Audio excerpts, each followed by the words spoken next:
Hello viewers, good afternoon. তোমরা সবাই কি করছো? রান্না বান্না সব কমপ্লিট হয়ে গেছে? আমি এই যে আয়োজন করছি রান্না বান্নার। আজকের বৃষ্টি পড়ছে এত সকাল থেকে, তাই ভাবো আজকে খিচুড়ি রান্না করব। আর তার মধ্যে হাজব্যান্ড নিয়ে এসছে ইলিশ মাছ বাজার থেকে, তাই ভাবছি খিচুড়ি, ইলিশ মাছ ভাজা, পাঁপড় ভাজা, বেগুন ভাজা, এগুলো সব করব। কে কে ভালোবাসো খিচুড়ি খেতে এই বৃষ্টির সময়?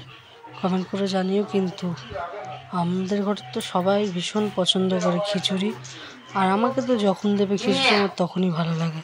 আর বিশেষ করে হচ্ছে ওই মোটা চালের বারবারি যেগুলো খিচুড়ি, সেই খিচুড়ি আমার ভীষণ ভালো লাগে। এই যে এক পাশে চাল ডাল ভেজে ফোড়ন দিয়ে বসিয়ে দিয়েছি, এদিকে আলু ভাজছি, আলুটা ভেজে নিয়ে ওর মধ্যে দিয়ে দেবো। ফুলকপি পাইনি, এত বৃষ্টি হচ্ছে, বাজারে খুব একটা সবজি বসেনি। আর এদিকে টমেটো দিয়ে আদা জিরে বাটা দিয়ে মশলাটা কষে নিলাম, নিয়ে খিচুড়ির মধ্যে দিয়ে ওটা ফুটিয়ে নিলে হয়ে যাবে। বেগুন ভাজা হয়ে গেছে, পটল ভাজছি, কুমড়ো ভাজছি, আর হচ্ছে আলু ভাজা। সবার লাস্টে ভাজবো ইলিশ মাছ ভেজে তারপরে অন্য কড়ায় পাঁপড় ভাজবো।